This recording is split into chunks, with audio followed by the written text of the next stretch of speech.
Elevate this week, I sit down with Angel Ribo, who is the founder of the CEO Confidant. After many years traveling the globe doing B2B sales, Angel jumped out on his own to start helping CEOs personally and professionally with their processes and strategies after seeing a need with working so many in his corporate career.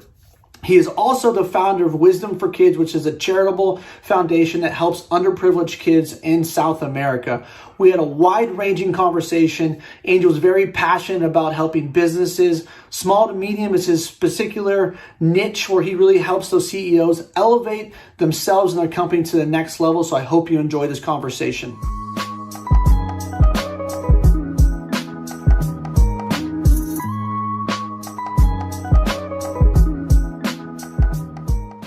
All right, I've got Angel Ribo on Grind.Sell.Elevate. Angel, how are you? I'm extremely well. Thank you for having me here, and thank you to everybody listening, Tyzer. Yeah, absolutely. Man, you've got a ton of experience in a lot of different areas. You've lived in a lot of places. You speak 5 languages, very impressive. Come from one of my favorite cities in the world. I've been to Barcelona, but I don't want to be the spoiler. I want you to give a little context and background about who you are and what you do, and kind of how you got to where you're at. Yeah, thank you. I would say that one of the questions I've asked myself throughout my entire life has been a very simple question, which actually it was the question I decided to make the motto for 2020. It has only 2 words, and it's why not? Why not? So throughout my entire life, I was the son of, a family of 4, like lower middle class in Spain, blah, blah, blah. But my mom and dad said, you have to learn foreign languages. You have to learn French and you have to learn English. So after high school, I was able to fluently speak English and French and go to any country speaking those languages and being able to defend myself, right? So that started definitely, that defined myself. So fast forward, I ended up here in Plano, Texas, north of Dallas. And what I do for a living, so people know me because of 2 reasons, mainly for 2 reasons, besides being online all the time, is number 1, because I help both corporate CEOs and established entrepreneurs to bridge the gap globally for expansion and exposure. That means that I help them to accelerate the growth of their businesses through different strategies and tactics related to business acceleration, or acceleration of their growth of their companies. And I'm also known because at the same time I started my own business 4 years ago when I left corporate America. I started a foundation. It's called Wisdom for Kids. And what we do is we help underprivileged kids in Latin America, to become entrepreneurs using the local resources. And that I started because I lived in Latin America for many years. So I saw the poverty there. And I said, hey, if I'm not doing it, who's going to do it? Why not? Why not doing it? If it's not me, who's going to do it? Who's going to help out those kids? You have kids. I have kids. Many of us have kids. And who wouldn't like to leave behind a much better world than the world that we found? That's why I started it. Yeah, no, it's beautiful. I think that there's a lot to be said for what you're doing. A lot of people are always like, yeah, there's this issue. Hopefully someone takes care of it, instead of realizing like, well, shit, that person could be me. I could step up. I wanted to get your take. I know you're from Spain. We just talked about you live here in the States. So why Latin America? I mean, there's lots of places in the world, right, that have poverty. People don't get right education, right type of food, water. So why there? Yeah. Number 1 is because I was working for an American company in London. And I was sent to Boston to take a sales boot camp in 2001. And I was reading a book, literally. A friend of mine in London gave me a book, and I was reading that book. It's called The Celestine's Prophecy. If you have not read it, it's a powerful book, The Celestine Prophecy by James Redfield. And I finished reading the book after a few days of vacation I took after my sales boot camp.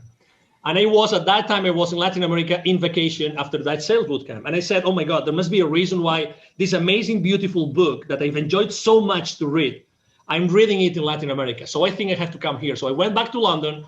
I asked my managers, can you please send me to one of your offices in Latin America? Could you send me to one of your offices? Obviously, being a Spaniard, there's this cultural affinity between Latin America and Spain. So I ended up working in Mexico. Only after three months later, I was already in Mexico City, running the company office there in Mexico City. And doing business with Central America and Mexico.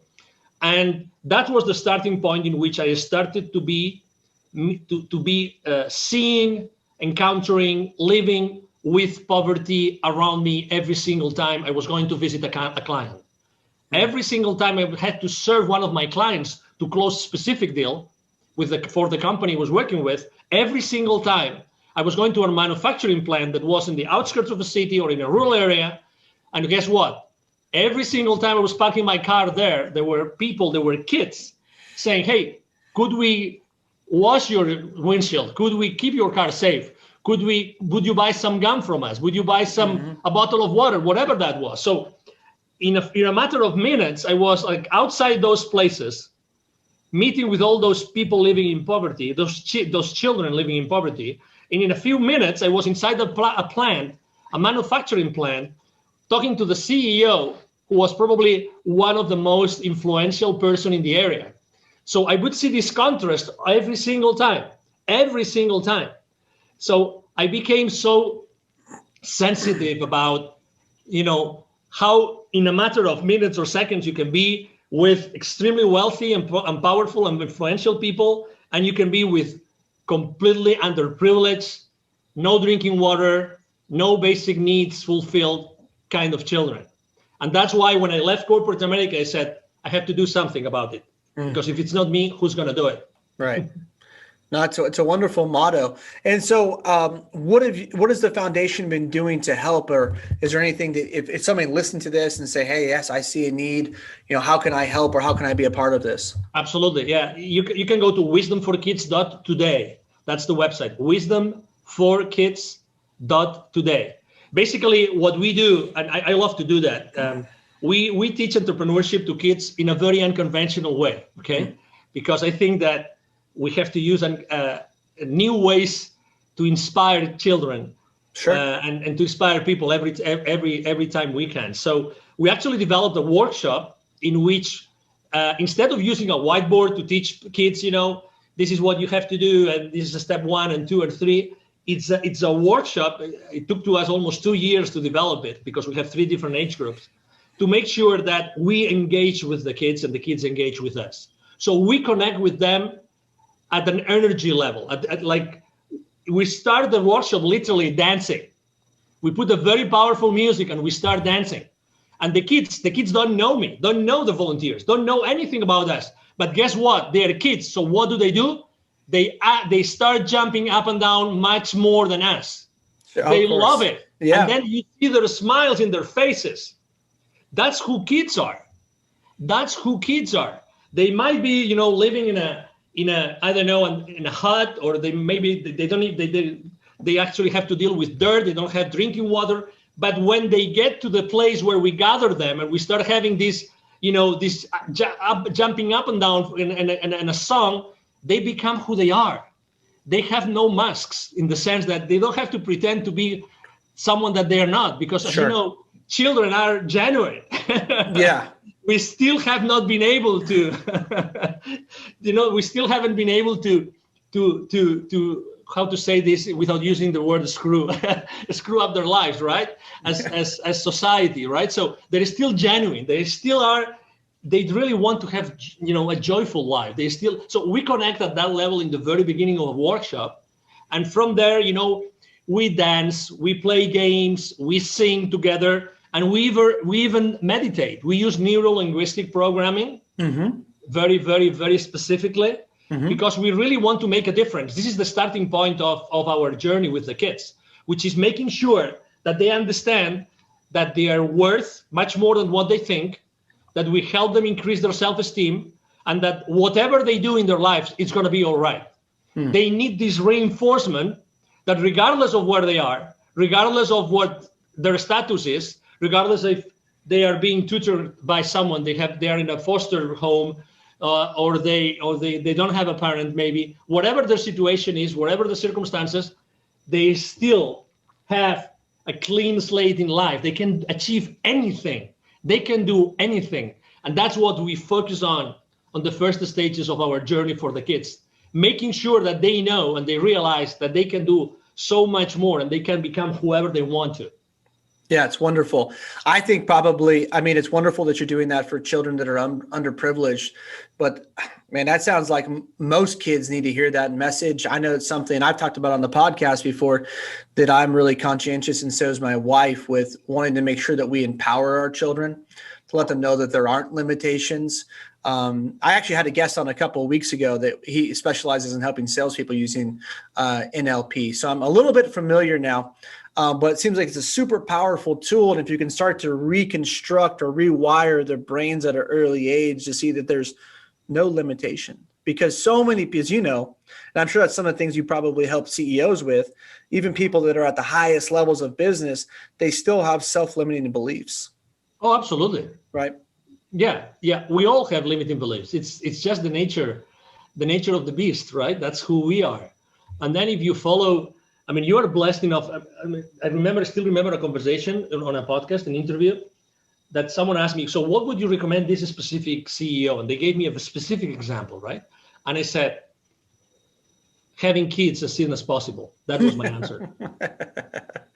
Having kids as soon as possible.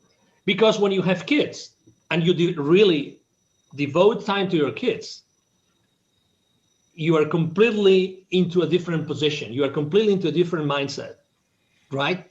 Because, they are your jewel, right? They're your treasure. You want them to be brave. You want them to be able to, to live in a world by themselves. They want them not to take anything by the face value, but they make their own research. They want to, that's all the things, all those beliefs that we have, and we try to do the best with our kids, right? That's who we are as parents. But I really believe two things. They might be a little bit unconventional or disruptive, but I'm still going to say those two things, Tyzer. Sure. Number one, I think that the children pick their parents. I really think so.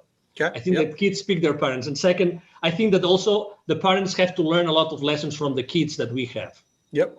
I really think so. So I think it's a two-way street. Mm-hmm. I really think it's a two-way street. So when we have in front of us the responsibility and the duty of raising kids, we actually have to think about so many things, and we have to sacrifice so many things, and we have to think out of the box. So how am I going to support my kids in a way in which they feel loved and secure, but at the same time, I don't want them to say yes to everything. I don't want to take anything and say yes because someone else said it. No, I want you to take your own decisions. I don't want you to go down the route of drugs. I don't want you to, it's up to you. You decide what the route is that you want to take in your life. I want you to be happy, right? But you have to decide what happy is for you. So Right. all those things, oh my God, we are mentoring our kids and we don't have a manual. No. Right? And we don't, if we ever lived before, we don't remember whatever the experience was if we lived before in another incarnation, whatever it is, the beliefs that everybody has. So what I'm trying to say is that, okay, we loved our partners, we had kids with them, right? But now we have the real thing here, which is kids that have to be raised the best possible way, right? The best possible way.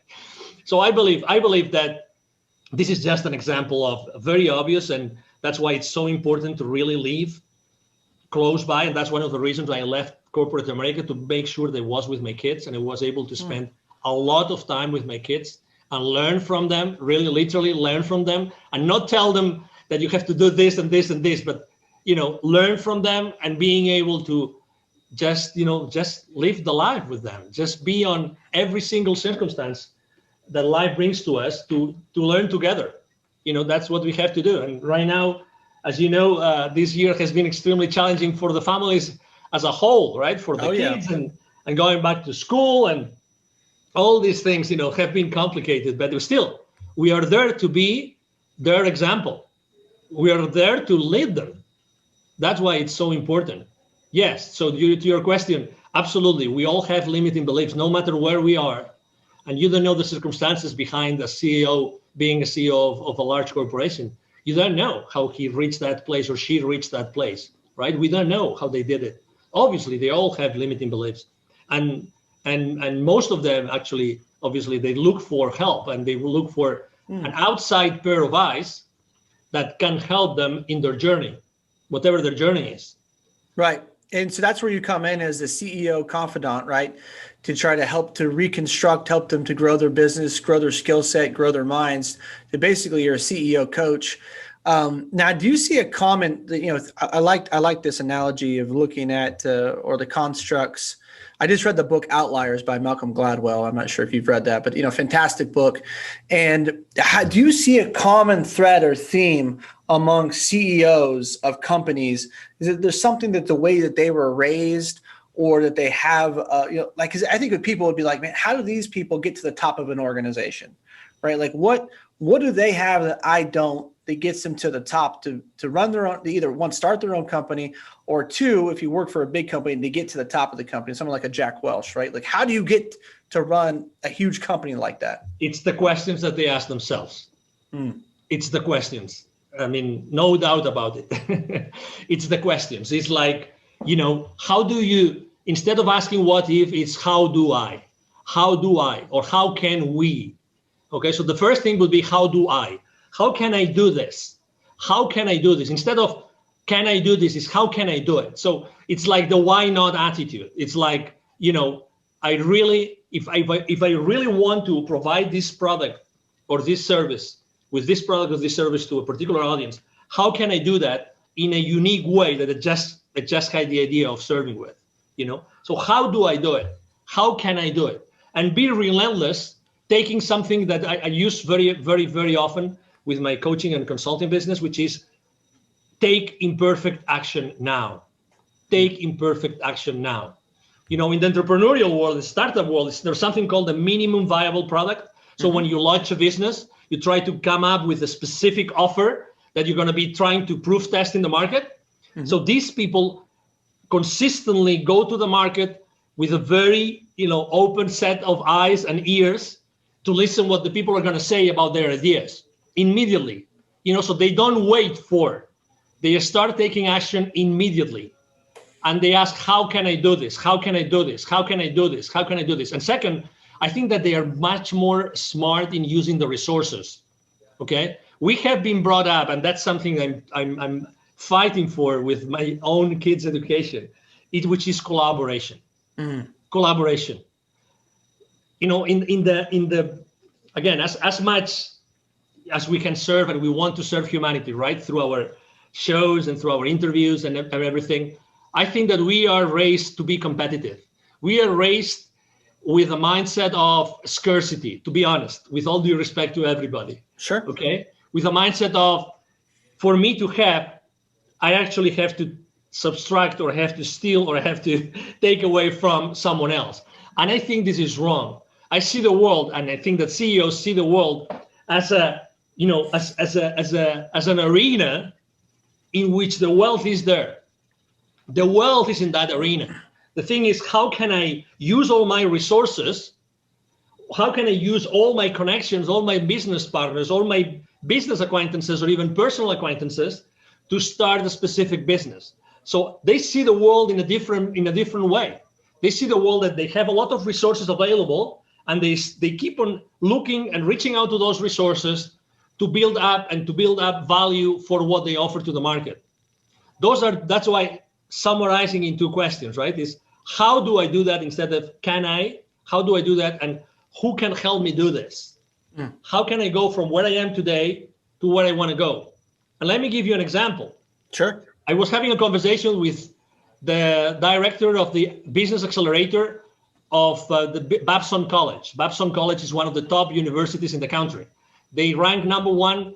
Their entrepreneurial program ranks number one consistently every single year. Those university rankings, the Babson College in Massachusetts. Okay, so I was having a conversation, and she was telling me, that was already like 4 years ago, I think.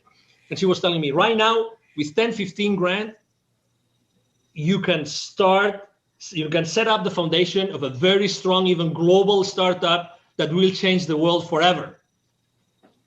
5 or 6 years prior, you would need literally $150,000, $250,000, $300,000 to get off the ground with anything. So I'm just trying to tell everybody listening to us today is that they already have the knowledge and the experience really to launch one of those disrupting, ventures that they always wanted to do. They just have to come into terms with themselves and say, hey, I want to do it. So these people out there that they ask the right questions are not that far away from a mindset perspective from us. The difference is that they take action, and they take imperfect action immediately, no matter what. No matter what. Obviously, those CEOs, they still have to go to the principal's office, like they have to go to the board. Right. Obviously, because they have to make sure that they are giving back. Obviously, the shareholder value has to be there, and he's accountable to the board and everything. But still, he's still the visible head of the company. And then the other challenge is, how do I make sure that everybody in my organization is fully aware of the business of the consequences of their business decisions, right? And then there's another set of skills, which is how to lead my company. What's the best way that I can keep on growing those systems, those processes, and these people that are working with me to make this, a large corporation, if that's what I want to do. I want to stay on that, taking the imperfect action, because, man, there's so much to be said for that. Because so many people, they feel like, I made a whole video a couple months ago how perfectionism is the enemy of money, right? Because so many people get so caught up. I got to have my T's crossed, my I's dotted. I got to do all of my research. I got to have a 60-page business plan with everything spilled out. I got to read all the books. I got $10 seminars, and then maybe I can start. And I've not been that way. I've more like, even when I started this podcast, I'll be honest with you, Angel, I started this podcast. I literally got on and I just started talking. And I told my wife, and she's like, well, like, how do you know what you're doing? I go, I fucking don't. Like, I don't know, Awesome. I'm just going to start it, and I'm going to see where it goes. I'm going to figure this shit out as I go. So it's wonderful that you're talking about that, because so many people don't. Now, why do you think that mindset is different with the CEO versus someone who would want to be a CEO, or someone who aspires? Or what holds them back from just going for it? Well, because they don't have the certainty that they're going to succeed, and they expect social proof, and they have to take risks. One of the CEOs, it's like, I always say, I've been in business development and sales for my entire life, and obviously this is a podcast that resonates with this message a lot, right? So, but I always say the same thing. If I was hired tomorrow by a large multi-billion-dollar software corporation or any other corporation, and I had to have my first sales call the day after, I wouldn't be afraid. I wouldn't be afraid. You know why? Because as far as I know the benefits, as far as I know what I can provide and what kind of issues I can help my clients to solve, I don't need anything else. I really don't need anything else. Am I going to make mistakes? Oh my God, of course. But probably I will be with someone else in that call, right? So what I'm trying to say is that we already have everything that we need inside of us. But we are afraid of making a step that, people are going to be laughing at us, or we're going to make a big mistake, or, and then we will never be able to recover. So these CEOs, they already have the certainty. I do have the certainty. I have the certainty that I have a safety net. And I'm not talking about financially. I'm talking about that regardless of what I do, I will never be able to screw it up so much that particular sales call, counterpart will never call me back again. Right. Because of who I am. I'm respectful. My mom and dad, invested a lot of time in me and being, good manners. I am loving and caring. I don't curse that much. Okay. So, at the end of the day, it's going to be me in front of another human being. So I have the certainty that regardless of what I do, it's going to be all right. You mentioned about what you did in your first podcast episode ever. Let me tell you what I did on my first video ever online. For no reason, I thought that I had to come clear with the world. For no reason. It was 2016, and I said, okay, I'm going to tell the world who am I and what am I standing up for. And I click go live on Facebook. My video has to be there, and probably on YouTube as well. And I just explained who I was, what I was doing, and why I had founded, Wisdom for Kids, blah, blah, blah. when I hit stop broadcasting on Facebook, I started to cry like a baby. Oh. Like a baby. Like, oh my God, what a stress. Thousands of people, well, I mean, it was pretty pretentious, right?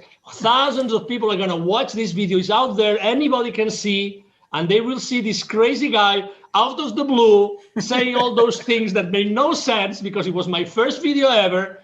You name it. But it was my first video ever, and I will never forget it. And I just like came into terms with my own life, my new life of entrepreneur, so it was kind of, a trauma in some sense, right? But also it was like a relief. Sure. That's probably why I cried. I probably cried of relief of saying, oh, I've done it, right? So it's just, we have been taught security is number one. Don't take any risks. Play safe. Yep. Play safe. If you knew, that's a wonderful question that probably you have asked, or you have heard you have asked yourself, or you have heard other people asking themselves is, if you knew that it's impossible for you to fail, what would you do today? Right. What would you do today? So as far as you are in peace with that, then there's nothing that you can fail on. Not honestly.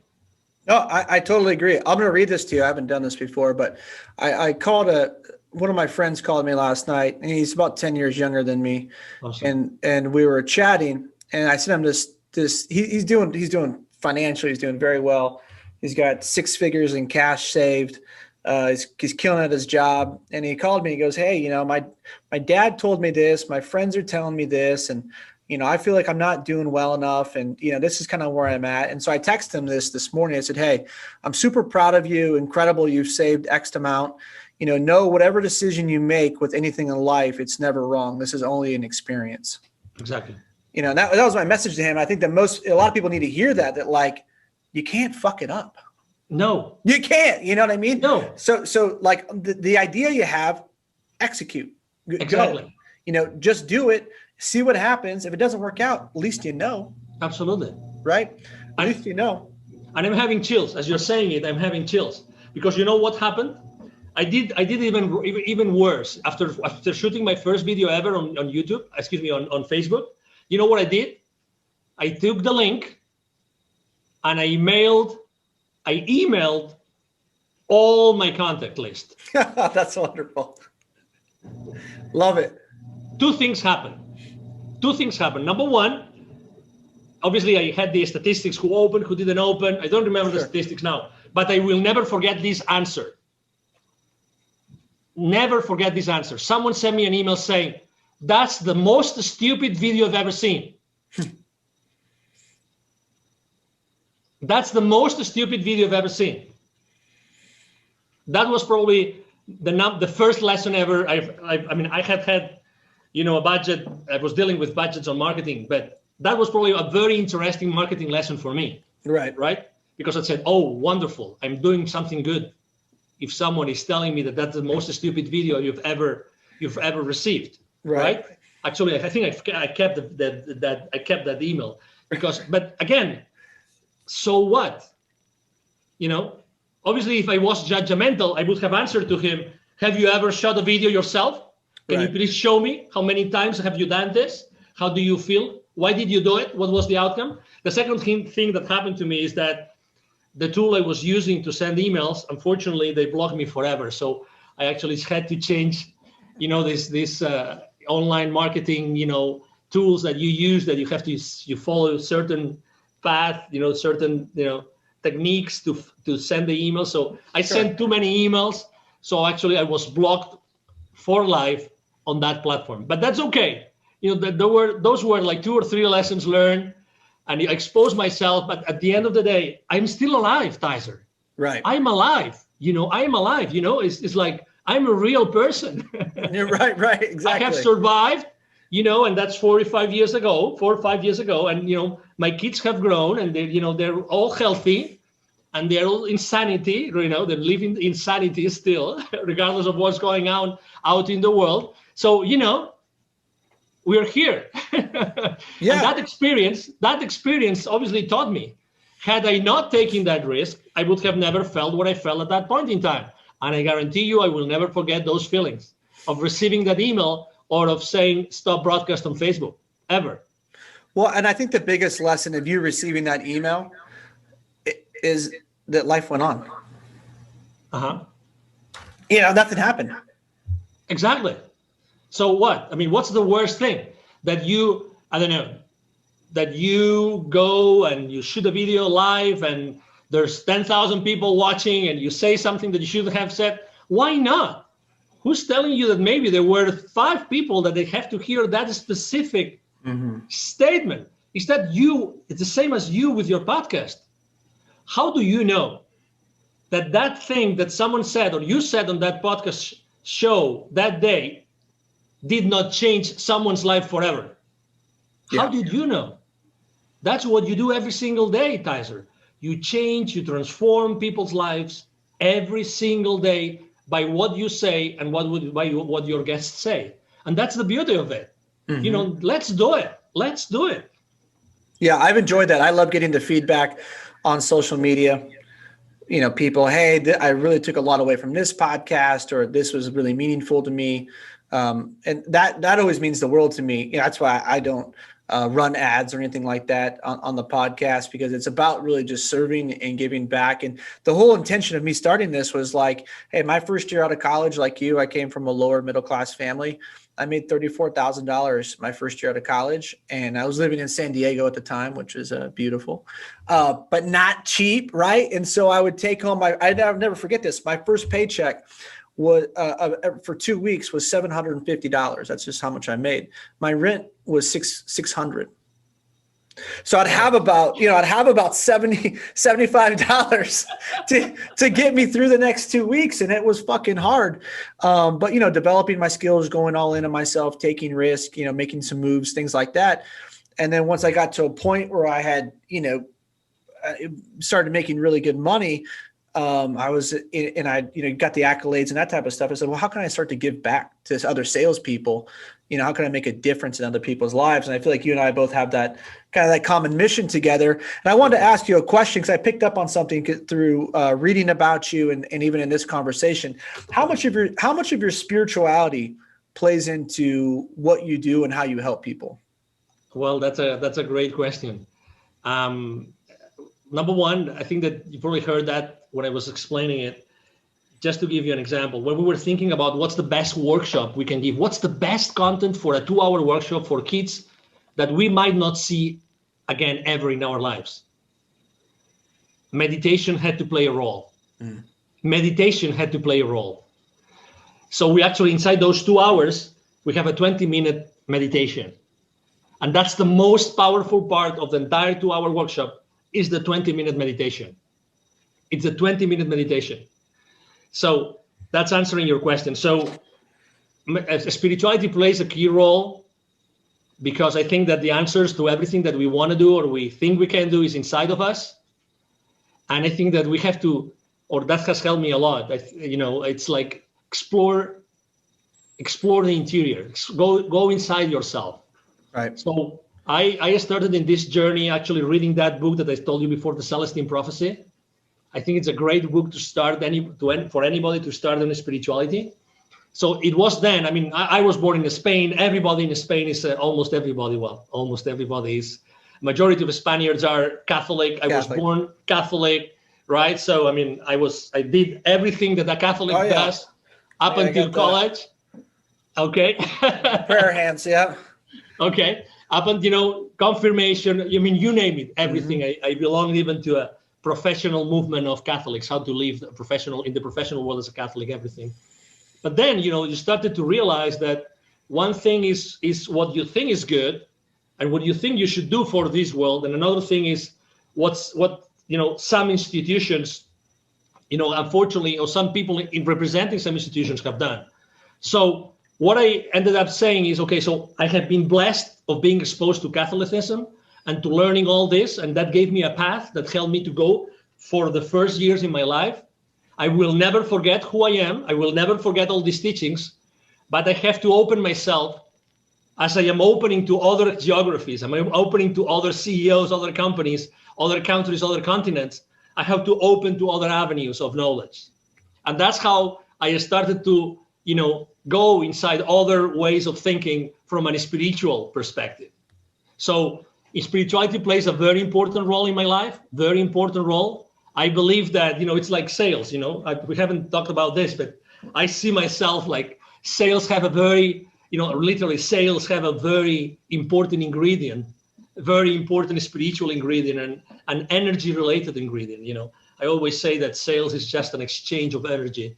And the way I see generating wealth is the exact same thing. Generating wealth or generating business is the exact same thing. I think it's spiritually based because we are spiritual beings. You mentioned experience, right? I mean, you've probably heard this too before. I think we are spiritual beings having a physical experience, right? Totally agree. Exactly. And probably, some people think that we have had many spiritual experiences or many physical experiences, right? Mm-hmm. And I became extremely sensitive about the spiritualism when a TV network in Spain hired me to expand their business internationally by doing interviews, interestingly enough. And their target audience was people open for different avenues of spiritualism. So I started to interview people in the spiritual world. And when you start interviewing people in the spiritual world, you suddenly start being curious and asking yourself more questions. One of the series I remember the most was I did a series, I think it was 12 different episodes, interviewing people that had near-death experiences. Okay, so for someone like me, business-oriented, Catholic, computer engineer is my master's degree. Okay, so I'm kind of very ground to earth. Imagine start being curious about all those things, asking questions. Okay, so tell me your experience, right? Tell me your near-death experience. Well, I mean, after 12 people, I guarantee you there will be some questions that you will start asking yourself, right? And you will start looking for answers. So it's like, take the risk. What can go wrong? What can go? I mean, is there a question that maybe you are not going to ask the right question to a specific, guest that had a spiritual experience or that had a near-death experience? Nothing can go really wrong. Just be there, listen. That's something that we have in common, the hosts, right? We listen a lot. So we know exactly what to ask next, right? We listen, but we really listen. We actively listen. So I was doing that, and that all those different interviews, I even was blessed with interviewing, people like famous people like Les Brown or some Hollywood celebrity and everything. But at the end of the day, you realize we're all human beings. We're all human beings. It doesn't matter if you run a $3 billion corporation or if you are, the front desk, person on the most, smallest business office of that large corporation. It doesn't matter. We're all human beings. We all want to be happy.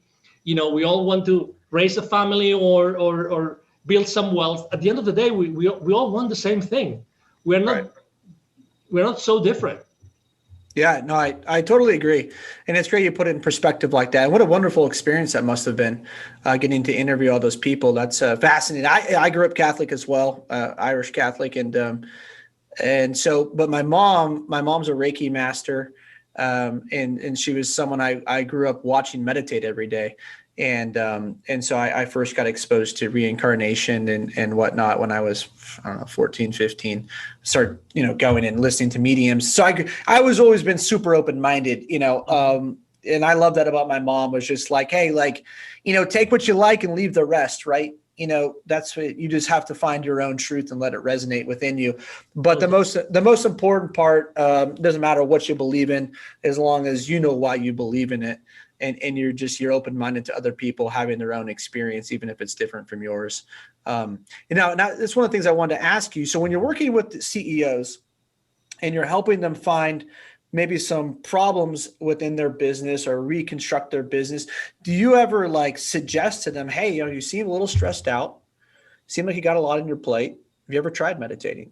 I mean, do you talk to them a lot about that, or is it just kind of purely just dive in and here's a marketing agenda? This is what we should be doing. No. Actually, it's funny because eventually my clients ask me. I mean, I start typically with consulting or training, and then they ask me to be their confidants, or they ask me to be their coaches because of that, because of the questions. Because I really believe that coaching is much more powerful than consulting.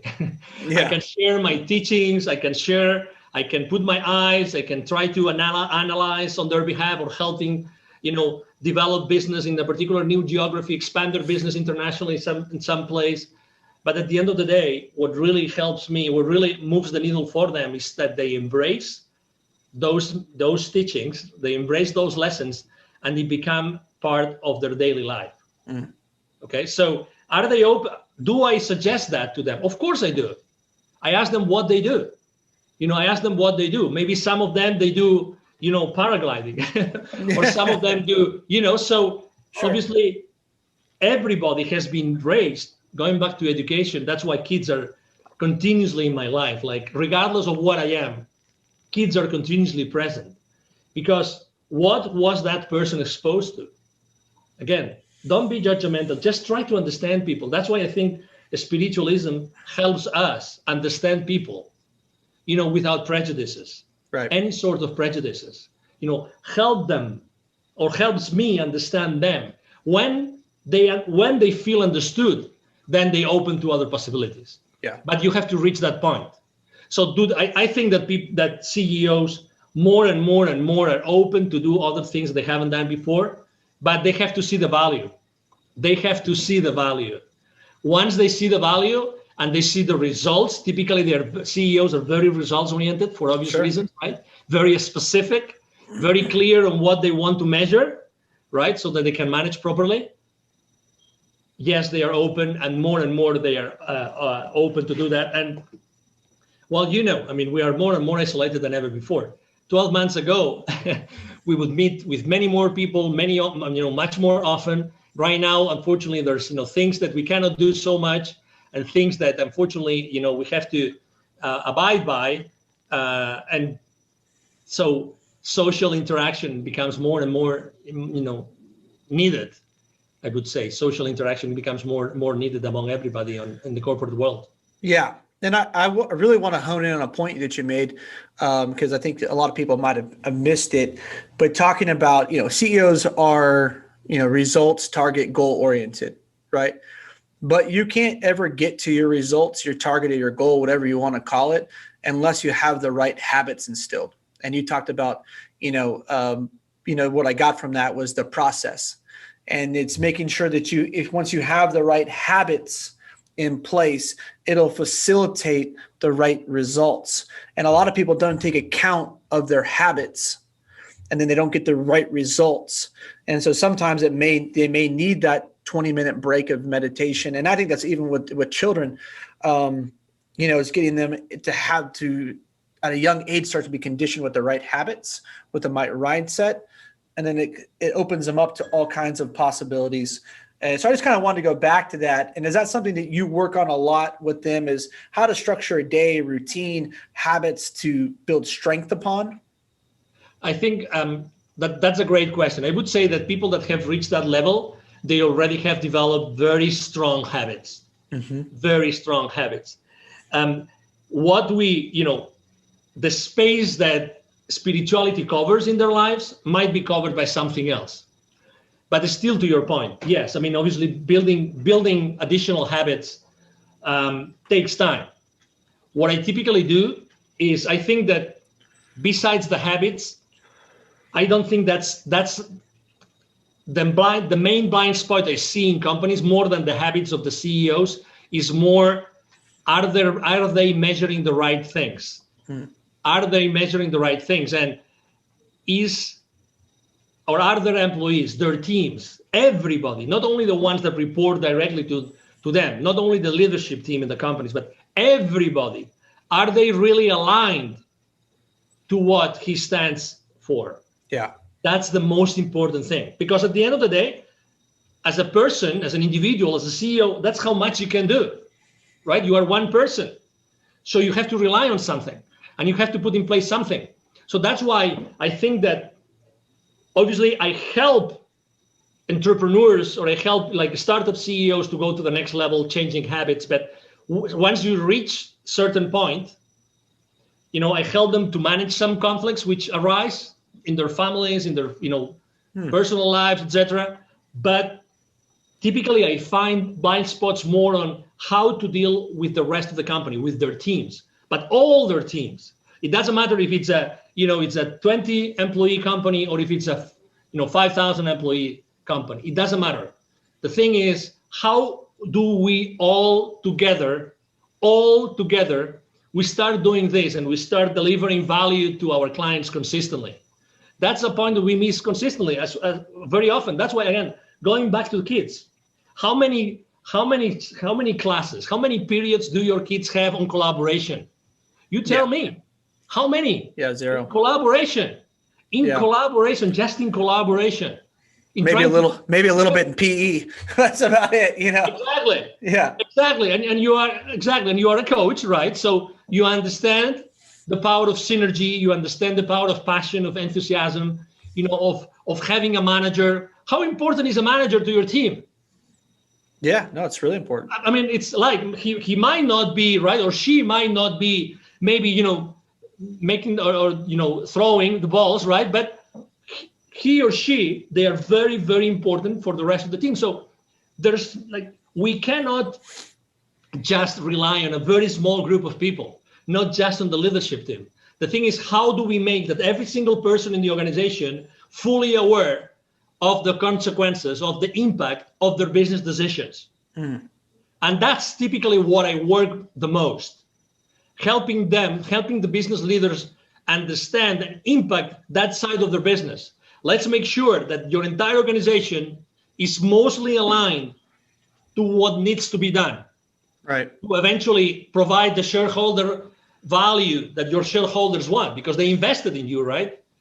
So you are obviously reporting to this board because you are also reporting this value that you have to bring back to the shareholders. Yeah. The thing that kind of struck me that I don't see often enough in a way that's done correctly is, Jocko Willink. I'm not sure if you're familiar with Jocko. No. He has a leadership and consulting firm. He got a great podcast. He was a former Navy SEAL. And he talks about, so a lot of his experience when it comes to leadership consulting is based around this idea of the military works so well because you have all kinds of different ranks, right? But they always have a common mission. And everybody on the team understands what the mission is and how they contribute to it.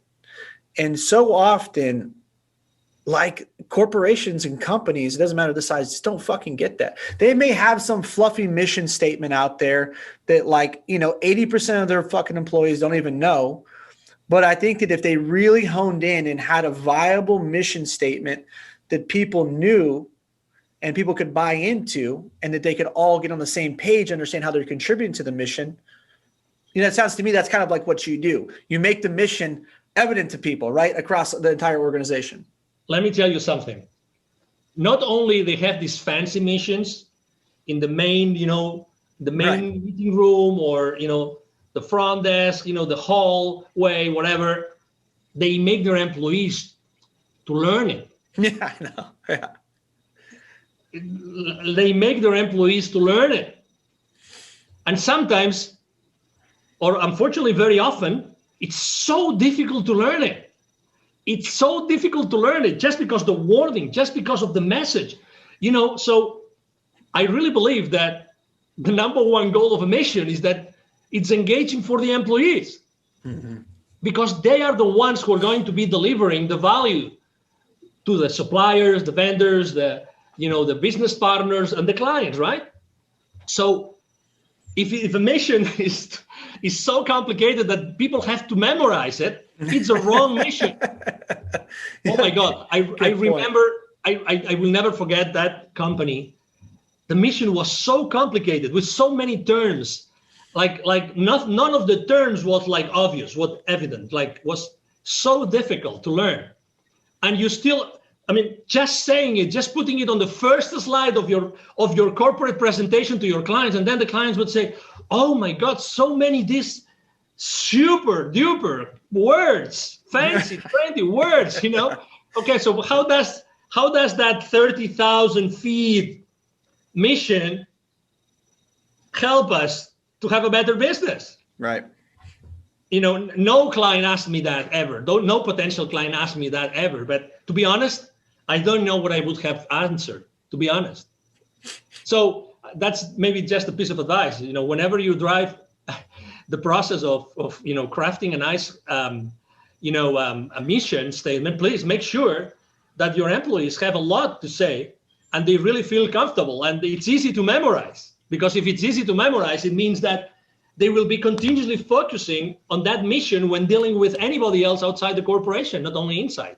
Right, which is the most important part, right? Because we're all trying to get to the common goal, the common objective, whatever that may be, whatever the mission is. You want everybody driving towards that every single day with intention and empathy and love and thoughtfulness, right? I mean, that's what we're trying to do. Is we're trying to serve the other people. Hopefully, that's what we're trying to do. Angel, a couple more questions for you. Do you have any success habits or any habits you would recommend to entrepreneurs or salespeople? Things that have helped you become successful? Yeah, we've talked about this before, but it's definitely my mantra because it makes a big difference, immediate big difference in anybody's business, which is, as I said before, take imperfect action now. That's my mantra. Take imperfect action now. That's the first thing. Hey, if right now you have had to pivot in your business, you have had to reinvent yourself, or you're thinking of doing it, just take a step forward, put some additional value in the market, look for potential clients of yours or friends or whoever, and just start working on that additional value that you want to bring to the market. Take that imperfect action now. Don't be afraid of the consequences. Just do it now. Start interacting with your potential audience. As I said before, I see the world. It's funny that your mom was a Reiki master, right? So I see that the world in terms of energy. For me, everything is energy. You're right. It is. Well, it literally is. It literally is. Exactly. Yeah. It literally is. So if everything is energy, so there's a relationship between the energy that you use and how you use it. Start using it now. Don't be afraid of anything. If anybody else is judgmental, ask yourself this question. Are they going to pay your bills at the end of the month? Tell me, are they going to pay your mortgage? Are they going to pay your electricity bill? Are they going to pay your water bill? You tell me, are they going to do it? They are not. They are not. So keep going, test whatever you have to test. And, I think that's a great time for pivoting right now. Basically, because as you know, the energy of the planet has changed. Right. There has never in history of our lives, right? Regardless of our age, we've never lived in a place in which there's so much fear, ever. Right. Yeah. Like it or not, it is what it is. Let's not be, judgmental. It is what it is. There's a lot of fear out there. So there's a lot of consumers, and obviously corporations are also made up of consumers and human beings like you and me, Tyzer, right? So they have changed internally. We have to speak to them. We have to speak to them. We have to tell them that we know where they are. We have to tell them that we think that we know what they want and what we can offer to them might be of help to them. You never know. Again, we don't know if just this statement has changed the life of someone forever. We don't know. And that's why we're here for. We're not making money out of this. We just are having a conversation of two human beings that have had completely different stories and lives and experiences, right? But they happen to be together right now creating something new, because I believe that interviews have a life of its own. Mm-hmm. They are alive. I think that interviews are alive. That's the power of a conversation. They are alive and they adapt even to our audiences, even if you don't have any interaction right now or any feedback from the audience, but you will obviously have it. So and that's the beauty. So take imperfect action now and don't worry about anything else. Open yourself to opportunities. I have a multimillionaire, a friend of mine who made an exit of $850 million. And he always says, the most important thing, just thinking about it, right? He always says, the most important thing in life is to have options available. Options available. just think about this and ask yourself, do you have enough options available today? Yes or no? If the answer is no, do something about it now. Make a phone call, walk, ask, anything. Change the course of your day right now, and you might be changing your life forever. Love it. That's great advice. Last question for you, Angel. Do you have any a book or two that you recommend or that you gift often besides the one you already referenced? Yeah, besides the one that you already referenced, I would like to recommend. There's a book of someone that I really, I mean, it's like the ABC of business. Every single business owner in the world should read this book. It's so obvious, but it's so good. It's called The Baker's Dozen. And the author is Neville Joffe. He's originally from South Africa, but he lives in Canada. And his prior book was actually Climbing the Kilimanjaro. That's the kind of guy he is. Okay. He climbed the Kilimanjaro. So it's about, the Baker's Dozen is about basically the 12 recipes, the 12 business principles that everybody should be aware of to conduct a proper business. So it basically talks about how to become aware of the financial consequences of every single business decision that you take on your business. And that applies to any business. You can be self-employed or you can be a multi-billion-dollar corporation. That's the first book I would recommend. And the second book I would recommend is from actually a gentleman called Dr. Joe Dispenza. Probably you've heard of him, Dr. Joe Dispenza. Yep. Okay, good. So the book called Supernatural. Supernatural. It's an amazing book.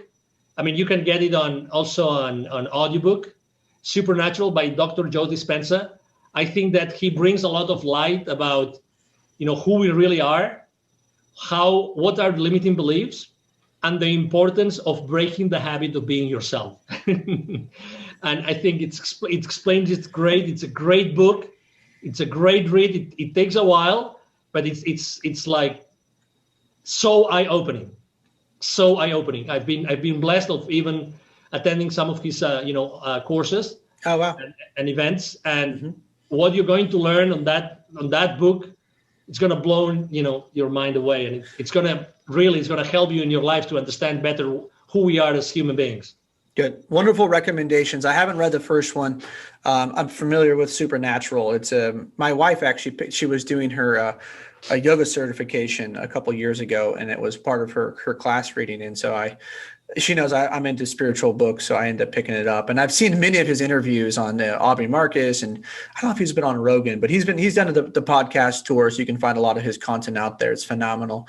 So great recommendations. And Angel, where can people connect with you at?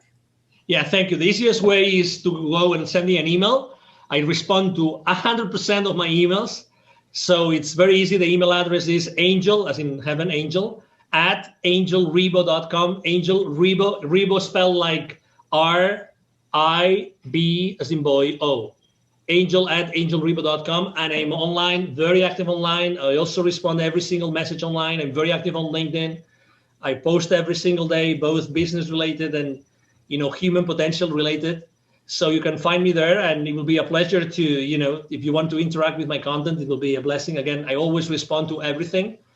So thank you for the opportunity to have all your audience, Tyzer, to connect with me. Yeah, absolutely. I will post all of Angel's contact info in the show notes, so you can reach out to him through email, his site, or on LinkedIn. Sounds like those are great places. I know we chatted a little bit. He's got a great LinkedIn following, and he produces great content like he just mentioned on there. So please do connect with him and absorb his content. Or if you're a CEO and you want to work with Angel, please do that. I know he's helped, literally thousands of people, and his goal is to work with thousands more. Read a little bit about that as well.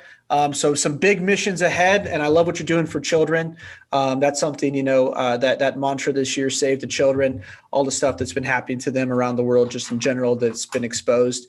I've donated money to it. So I commend you for what you're doing to help children. Literacy is everything in the world to get them to where they need to be and out of poverty. So thank you. I just want to acknowledge you and say thank you for your work you've done. It's very selfless. And thank you so much for your time today. Absolutely. Thank you for the opportunity, Tyzer, and thank you everyone listening. It's our time is the most scarce. The only scarce resource we have is time. So I value the opportunity to basically to talk to you today and to have a conversation with Tyzer. Thank you so much. Thank you.